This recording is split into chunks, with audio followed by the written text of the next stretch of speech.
Alors, donc voici la correction de l'activité 1, page 138. Donc on vous demande dans un premier temps, à l'aide d'un logiciel de géométrie dynamique, de tracer la courbe. Donc c'est 1/3 de x au cube moins x plus 2. Donc je vais écrire 1/3 de x au cube. Ensuite, ici, moins x, et puis plus 2. Je fais entrer, et donc vous voyez que ma courbe, elle est tracée. Alors ensuite, on vous demande par lecture graphique de dresser le tableau de variation sur l'intervalle moins 3, 3. Alors vous le voyez ici, l'intervalle moins 3, 3, il commence ici, et il va jusque là. Alors peut-être qu'il serait utile, du coup, qu'on descende un peu. Voilà, là on a à peu près ce qu'il faut. Alors pour faire le tableau de variation, vous constatez que de moins 3 jusqu'à moins 1, la fonction elle est croissante. Ensuite, de moins 1 jusqu'à 1, elle est décroissante. Et puis de 1 jusqu'à 3, elle est croissante. Donc, il faut faire ça dans un tableau, de variation. Donc, j'obtiens... J'ai les valeurs de x ici. J'ai les variations de notre fonction f. J'ai moins 3 ici, 3 là. Et on a dit qu'on allait jusqu'à moins 1. Et ensuite à 1. On a dit que c'était croissant là, décroissant là et recroissant là. Alors, on va mettre à peu près les valeurs qu'on obtient.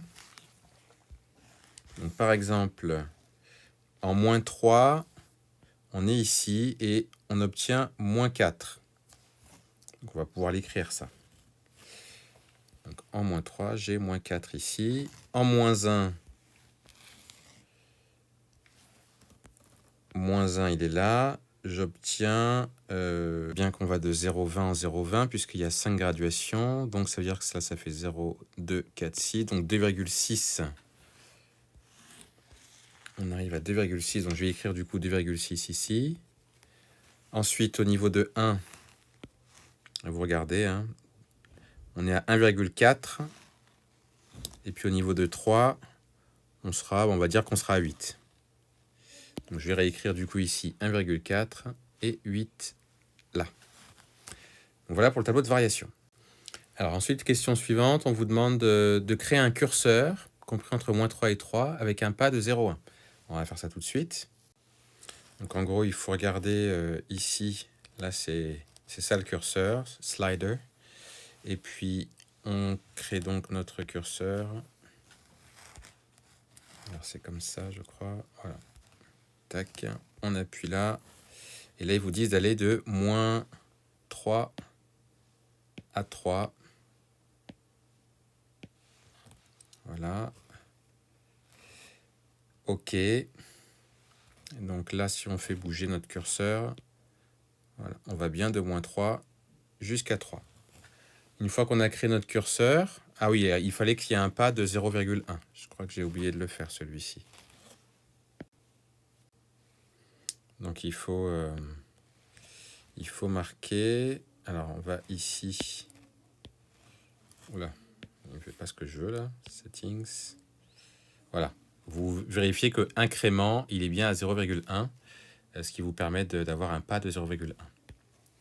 Alors une fois qu'on a fait ça, puis on se rend bien compte en plus que du coup il bouge bien de 0,1 en 0,1 et il va jusqu'à 3 comme ça. Voilà. Alors une fois qu'on a fait ça, maintenant on vous pose la question, placez le point A de coordonnées A, F de A.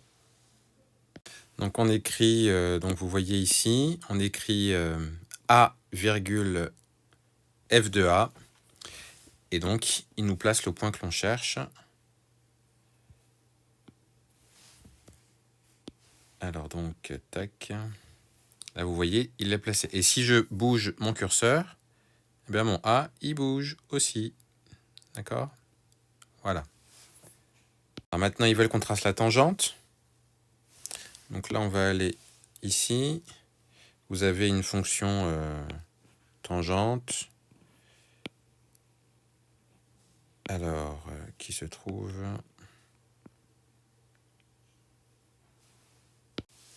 Voilà, elle se trouve ici.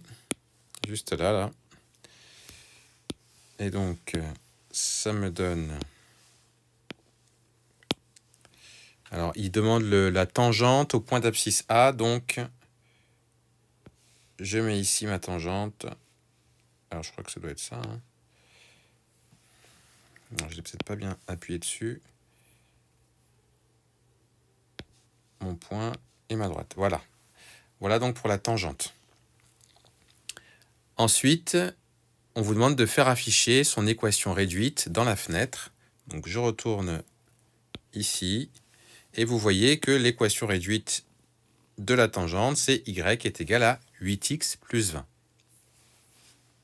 Alors, dans la question 2 et petit b, on vous demande à partir de cette équation, lire le nombre dérivé f' de a pour différentes valeurs de a, en faisant varier le curseur. Donc, vous voyez que ici, si je fais varier le curseur,